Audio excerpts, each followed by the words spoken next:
नमस्कार दोस्तों, आप सभी का मेरे YouTube चैनल सलोनी के सफ़र में बहुत बहुत स्वागत है। आई होप आप सब बहुत अच्छे होंगे। हमारा जो कश्मीर का सफ़र है वो यहीं ख़त्म नहीं हुआ था, वो यहाँ से इनफैक्ट शुरू हुआ था और एडवेंचरस होने जा रहा था। प्रशांत, कैसा लग रहा है? बहुत अच्छा लग रहा है। कल तो काफ़ी ठंड थी बट आज बहुत ही सही लग रहा है थोड़ा बहुत। आज हम जा रहे हैं गुलमर्ग। अभी हम लोग टनमर्ग में हैं, तो यहाँ से अप्रॉक्स आधे घंटे से 1 घंटे का रास्ता है। आप देख सकते हैं इन वादियों को, कितना खूबसूरत लग रहा है। मैं आपको क्लोजअप से दिखाता हूँ थोड़ा और।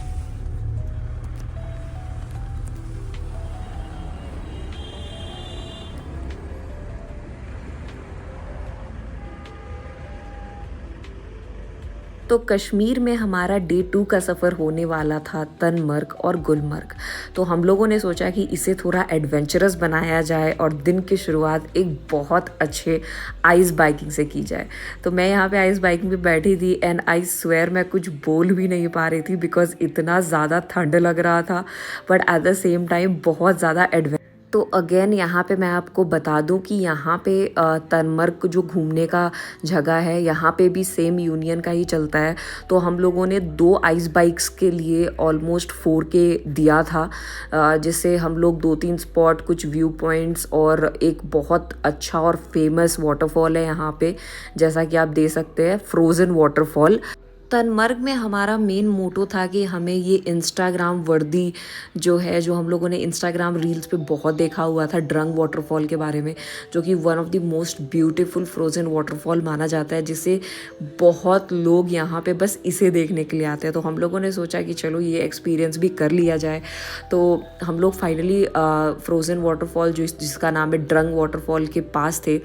और अपेरेंटली मैं अपना पर्सनल एक्सपीरियंस आपको यहाँ पे बताऊँ तो ऑन दी फर्स्ट पेज मैं आपको एक टिप देना चाहूँगी कि जब भी आप वाटरफॉल या ऐसी कोई जगह आओगे देखने के लिए, तो प्लीज़ मेक श्योर कि आप बहुत अच्छे वाले गमी बूट्स कैरी करो, बिकॉज फ्रोज़न वाटरफॉल इतना ज़्यादा स्लिपरी होता है कि आप खड़े भी नहीं हो पाओगे। वाटरफॉल आप देख सकते हैं कि ये पूरा सूख चुका है और इतना ज़्यादा ये जम गया है कि इसका जो पानी है वो सड़क पे है और पूरा फिसलन हो गया है और मैं चल नहीं पा रही हूँ अपेरेंटली, बिकॉज बहुत ज़्यादा लोग जो है वो फिसल रहे हैं। तो मैं यहाँ पे बैठी हुई हूँ और प्रशांत जो है वो ड्रोन उड़ा रहा है अपेरेंटली। तो इसके बाद हम लोग एक और पॉइंट घूमेंगे यहाँ पे, इसके बाद फिर हम लोग जाएंगे कंडोला राइड की तरफ। तो सोनमर्ग सब कोई बोलता है, बट इसमें जगह है एक तनमर्ग, जिसमें घूमने के लिए सारी चीज़ें आप देख सकते हैं।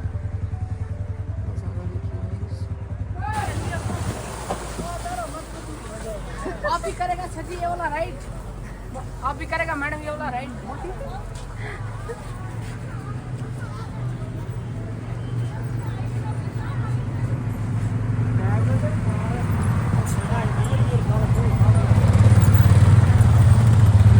इसी खूबसूरत नज़ारे के साथ हम लोग कुछ अच्छी अच्छी यादें लेकर तनमर्ग को बाय बोलते हुए अपने दूसरे डेस्टिनेशन की तरफ जाते हैं।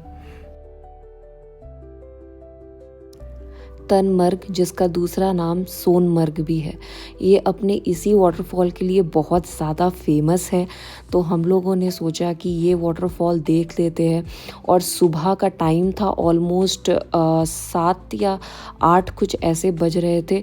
तो हमारे पास टाइम बहुत ज़्यादा लिमिटेड था, क्योंकि आज हमें 2 बड़े बड़े डेस्टिनेशंस कवर करने थे। एक तो हो गया तनमर्ग या कि सोनमर्ग, और दूसरा हमें गुलमर्ग जाना था कंडोला राइड के लिए। और वहाँ का जो कंडोला राइड है, जो कि रोपवे राइड भी बोलते हैं, उसे आप मिस नहीं कर सकते, क्योंकि 3 बजे के बाद कंडोला राइड जो है वो बंद हो जाता है। तो हमारे पास बहुत ज़्यादा कम समय था, तो हम लोगों ने तनमर्ग को थोड़ा कम समय देते हुए सोचा कि जितनी भी समय हमारे पास है वो हम लोग गुलमर्ग को दें। कैसा लग रहा है ATV पे बैठ के? बहुत अच्छा लग रहा है। ठंड भी काफ़ी लग रही है। हम लोगों ने हमारे पूरे तनमर्ग का जो एक्सपीरियंस है उसे कंक्लूड किया एक बहुत अच्छा सा ATV राइड लेकर, जो कि मैंने ऑन स्पॉट ही सीखा था चलाना। तो आज का प्लान मैं आपको बता देती हूँ कि प्लान कुछ यूँ था हमारा कि होटल से तनमर्ग, जो कि यहाँ पे हम लोग घूमे, वहाँ तक हमें पर्सनल ड्राइवर भैया जो कि हमारे साथ हमेशा रहते हैं वो हमें छोड़ेंगे, और तनमर्ग के बाद हम लोग ये वाली गाड़ी लेंगे जिस गाड़ी में हम लोग बैठे हुए हैं, जो आप देख सकते हैं, और एक गाइड के साथ आती है, जो कि गाइड भी हमें ड्राइवर भैया ही ने करके दिया था। लेकिन ये जो गाइड है, इनका जो पैकेज है वो हमारी इस पैकेज के साथ इंक्लूडेड नहीं था, इनको हमें अलग से भी पैसे देने थे। तो अलग से इस गाइड का, जो आप देख रहे हो, जो हमारे लेफ्ट साइड में बैठे हुए हमारे गाइड भैया, इन्हें हम लोगों ने 400 रुपीज़ दिया था गाइड के लिए, क्योंकि गुलमर्ग में आप विदाउट गाइड नहीं जा सकते हो, बिकॉज आपको हर पॉइंट पे कुछ ना कुछ टिप्स और ट्रिक्स चाहिए होती है इस जगह को एक्सप्लोर करने के लिए। क्योंकि अगर आप विदाउट गाइड जाओगे तो आप ब्लफ भी हो सकते हो, लोग आपको यूज़ कर सकते हैं, इनफैक्ट आपको पता नहीं हो। और मैं एक बात यहाँ पे मेंशन करना चाहती हूँ, क्योंकि जो हमारे गाइड भैया और हमारे टेम्पररी ड्राइवर भैया थे, वो दोनों ही बहुत अंडरस्टैंडिंग, बहुत ही अच्छे थे, जो हम लोगों को गाइड कर रहे थे कि आपको इस जगह पे कुछ भी, किसी से भी कुछ बात नहीं करना है, बिकॉज अगर आप बात करोगे तो आपसे पैसे खर्च की बात की जाएगी, यहाँ वहाँ घूमने की बात की जाएगी, ज़्यादा पैसा चार्ज किया जाएगा। थोड़े दूर चलने के बाद हमें पता चला कि हमारी कुछ बिलोंगिंग्स थी, कुछ सामान था जो हमारी गाड़ी में छूट गई थी। तो हमारे जो भैया थे वो वापस आ गए थे।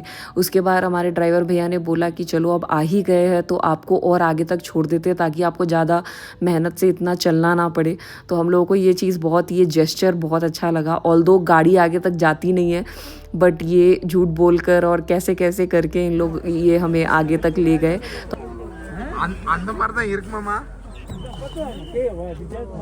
கடுமையான குளிர் फ्लाइट नाले कल मामा तिंगलमा। अभी हम लोग लाइन में लगे हुए हैं, काफी लंबी लाइन है, काफ़ी लंबी लाइन है। और कंडोला जो है जिप लाइनिंग के लिए इतने लोग हैं। और 1/2 किलोमीटर பின்னால पीछे भी काफी लंबी लाइन है। सीआरपीएफ கிட்ட பேசி அங்கேயும் வந்து सीआरपीएफ கிட்ட பேசி ஒரு 1/2 கிலோமீட்டர் முன்னால வந்தோம்। நாங்க ரெண்டு பேரும் हम लोग अभी भी इतने लोगों के बाद जाएंगे। வர முடியல।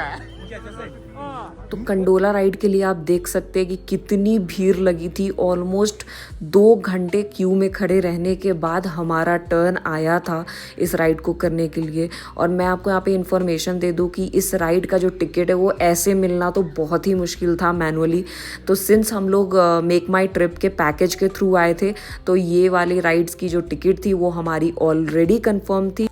लेकिन बात अगर करें क्यू में खड़े रहने की, तो क्यू में खड़े रहने की मेक माई ट्रिप वालों भी कुछ हमें गारंटी नहीं देते हैं। और यहाँ पे कोई VIP लाइन का भी सिस्टम नहीं है। इट्स लाइक आप क्यू में खड़े रहो। अगर आपका लक बहुत अच्छा है तो 3 बजे तक, जब तक कंडोला राइड बंद नहीं होती है, तब तक अगर आपका चांस आ गया तो वेल एंड गुड। अगर नहीं आया तो नेक्स्ट डे आपको फिर से एक्सप्लोर करने के लिए आना पड़ेगा, if at all you need.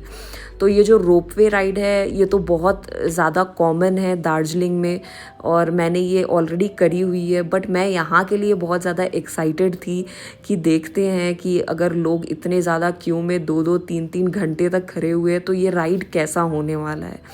तो अपेरेंटली जब मैं राइड में गई तो आप देख सकते हैं कि नज़ारा जो था वो बहुत ही अच्छा था।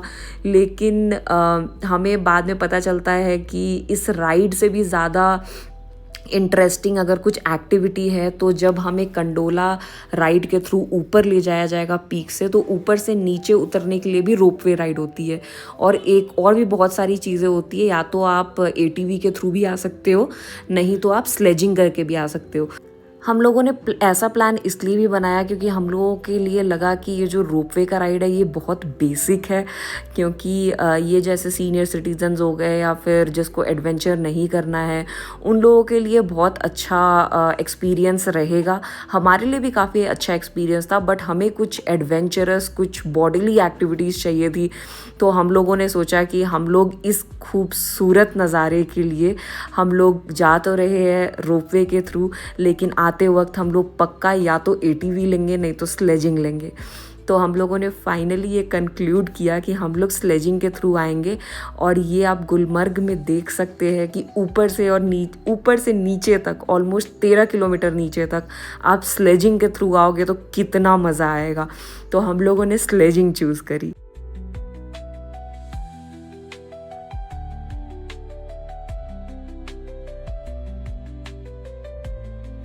तो रोपवे राइड यानी कि कंडोला राइड करते हुए हम लोग गुलमर्ग के पीक तक आ गए थे। तो आप देख सकते हैं कि गुलमर्ग जो है वो कितना कमर्शियल हो गया है, और इसलिए हमें अपने गाइड भैया की जो टिप्स थी वो बहुत काम आई, जिसमें उन्होंने बोला कि अगर आपको कुछ पर्सनल चाहिए या फिर पर्सनल एक्टिविटीज़ चाहिए तो सबसे बेस्ट आप लोगों के लिए स्लेजिंग रहेगा और वर्थ इट रहेगा पैसा। तो हम लोगों ने पूरा डिसाइड और मन बना लिया था कि हम लोग स्लेजिंग के ही थ्रू आएंगे। ऑलमोस्ट 13 किलोमीटर नीचे सिर्फ बर्फ़ रहेगी, हम लोग रहेंगे और हमारे गाइड्स रहेंगे, तो कितना ज़्यादा मज़ा आएगा। और यहाँ पे आप देख सकते हैं कि गुलमर्ग में लोग कितने अच्छे अच्छे पर्सनलाइज्ड होटल्स और ऐसे डोम टाइप्स होटल बना के रखे थे। तो ये पूरा गुलमर्ग का नज़ारा था, जिसमें आप देख सकते हैं कि बहुत बहुत ज़्यादा भीड़ थी, क्योंकि उस दिन संडे का भी दिन था। बट पर्सनली अगर मैं आपको बताऊं तो मुझे गुलमर्ग पर्सनली अच्छा लगा था, क्योंकि एकदम सही अमाउंट की जो ठंड होती है, एकदम पीक वाली वैसी लग रही थी, हवा बह रहा था और बहुत बहुत ही अच्छा नज़ारा था। इनफैक्ट गुलमर्ग में ऐसा भी बोला जाता है, हमारे गाइड भैया ने बताया था कि आपको हमेशा स्पेक्स या गॉगल्स पहन के रहना है, बिकॉज़ वहाँ की जो बर्फ़ होती है वो इतनी ज़्यादा वाइट होती है कि वो आपके आँखों पे बहुत इफ़ेक्ट करती है। बट ये चीज़ एक्चुअली उन्होंने सही कही थी, बिकॉज़ मुझे भी ऐसा लगा था। तो हम लोग जो है वो सुबह ही नाश्ता किया था हम लोगों ने। तो वहाँ पे जाते जाते मेरी नज़र पड़ी झालमुड़ी वाले भैया पे, और मैं बहुत अमेज़ थी कि ये इतना ऊपर आने के बाद भी ये झालमुड़ी बेच रहे हैं। तो हम लोगों ने लिया अपना झालमुड़ी। हेलो गाइस, तो मैं हूँ अभी गुलमर्ग में, और वहाँ पे अगर आप देख सकते हैं तो वहाँ पे हमारा कंडोला का राइड है। तो वही अपन करके आए हैं गुलमर्ग के साइड, और आप यहाँ पे देख सकते हैं कि कितना ज़्यादा वेजिटेशन और होटल्स वगैरह खुल गया है, और बहुत ज़्यादा ठंड है यहाँ पे, बट अच्छा लग रहा है। तो आप देखिए, और यहाँ पे आपको जो भी खाने की चीज़ चाहिए, जो भी अफोर्डेबल ही रेट है, क्योंकि पहाड़ पे है तो महंगा तो मिलता ही है, बट अच्छा है। तो जब तक मैं अपने कश्मीरी कहवा के मज़े ले रही थी, तो तब तक प्रशांत ने चूज़ किया कि उसे आइस बाइकिंग का एक्सपीरियंस लेना है। तो वो आइस बाइकिंग करने के लिए आ गया था, और मैंने आइस बाइकिंग चूज़ नहीं किया था, बिकॉज़ मुझे था कि मुझे बस स्लेजिंग ही करना है, क्योंकि वो मेरे लिए बहुत ज़्यादा एडवेंचरस होने वाला था, ऑलमोस्ट 13 किलोमीटर्स के लिए। तो तब तक मैंने अपना सोचा कि मैं थोड़ा रील्स वगैरह शूट करवा लूँ भैया के थ्रू। तो हमारे गाइड भैया जो थे वो मेरा रील्स वगैरह फ़ोटोज़ वगैरह शूट कर रहे थे। और आप पीछे देख सकते हैं कि कितना प्यारा, कितना अच्छा मौसम था, और ऑलमोस्ट यहाँ पे शाम होने ही वाली थी। और मुझे बहुत अचीवमेंट लगा कि हम लोग बहुत अच्छे समय पर आ गए थे, बिकॉज़ कंडोला राइड में जितनी भीड़ थी, मुझे एकदम यकीन ही नहीं था कि ऐसा भी हो पाएगा कि हम लोग आ भी पाएंगे कि नहीं ऊपर। But at the same time जो रहा बहुत ही अच्छा रहा, और बहुत। तो जब प्रशांत आइस बाइकिंग करके आ गया था, it was already a time for sledging. तो हम लोगों ने अपना जो स्लेजिंग था वो शुरू कर दिया था। आप देख सकते हैं कि कितना मज़ा आ रहा है, और ऐसे ही हम लोगों को 13 किलोमीटर नीचे जाना था। ये बहुत ज़्यादा एक्सपीरियंस वाली चीज़ है गाइज़। आप जब भी गुलमर्ग जाना तो आप हमेशा इसे प्रेफर करना। तो इस चीज़ के लिए हमारे जो 2 भैया थे जो स्लेजिंग करवा रहे थे, हम लोगों को चार्ज किया था 3,000 फॉर पर स्लेजिंग। इनफैक्ट ये इतना महंगा हमें नहीं लगा, बिकॉज तो यहाँ पे जो है वो हम लोगों ने ज़्यादा वीडियो शूट नहीं किया, बिकॉज हमें एक्सपीरियंस करना था स्लेजिंग का, और at the same time it was very dangerous to shoot video and do sledging. तो अब आ जाते हैं पैकेज की। तो इतना ज़्यादा स्लेजिंग वगैरह करने के बाद ऑलरेडी रात हो चुकी थी। तो हमारे जो ड्राइवर भैया थे जो गाइड के साथ हमें मिले थे, वो हमें अपने होटल तक छोड़ दिए। और यहाँ आने के बाद हमारा अब नेक्स्ट प्लान ये था कि हम लोग आज गुलमर्ग में ही रुकने वाले हैं, और गुलमर्ग की ही ये स्टे में रुकने वाले हैं। ये बहुत खूबसूरत स्टे था जिसका नाम था होटल गुलमर्ग हाउस। मैं इसका जो लिंक है वो डिस्क्रिप्शन बॉक्स में प्रोवाइड कर दूँगी, तो आप लोग जाके प्लीज़ चेकआउट करना, और कभी भी गुलमर्ग में आओ तो इस स्टे को बुक करना, क्योंकि ये बहुत अच्छा स्टे था और मोर देन दैट यहाँ के स्टाफ बहुत अच्छे थे। तो हम लोगों का था कि हमें बालकनी वाली रूम्स चाहिए थी, बट इनका जो बालकनी वाला रूम था वो पूरा प्रिपेयर्ड नहीं था। तो इन लोगों ने हमें 2 रूम्स खोल के दे दी। एक हमारा ये बालकनी से रिलेटेड रूम हो गया जो कि अंडर कंस्ट्रक्शन था, बट बालकनी सही थी, और दूसरा जो रूम हो गया वो हमारा रूम था। तो अगर आपको याद होगा तो हम लोग, जो हमारा पहला दिन था कश्मीर में, हम लोग बोट हाउस में रुके थे। तो वहाँ का जो एक्सपीरियंस था वो उतना ज़्यादा अच्छा नहीं रहा हमारे लिए। हम लोग रात भर कांपते रहे थे बिकॉज बहुत ज़्यादा ठंड थी वहाँ पे, और जो सेंट्रलाइज्ड हीटिंग होता है वो सिर्फ आपके डाइनिंग एरिया में ही था, हमारे रूम तक नहीं था। बट इस होटल की ख़ास बात ये थी कि इसका जो सेंट्रलाइज्ड हीटिंग सिस्टम था वो इनफैक्ट रूम तक था, और हमें बिल्कुल भी ठंड नहीं लगी। बहुत कोजी नाइट रहा हमारा, इनफैक्ट बहुत अच्छा लगा।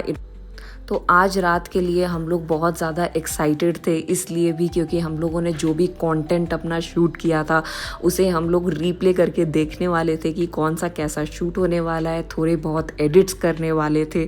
तो इस चीज़ के लिए हम लोग बहुत एक्साइटेड थे, और उससे भी ज़्यादा खुश थे कि हमें जो मेक माई ट्रिप के तरफ से ये रूम मिली है, ये बहुत सेटिस्फैक्ट्री 4 स्टार होटल थी गुलमर्ग के हिसाब से, और इसका सर्विस और स्टाफ का तो क्या ही कहना, बहुत ही अच्छा था।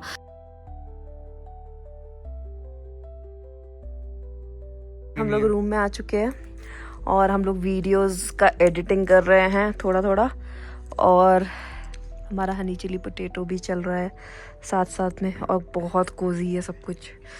वाओ।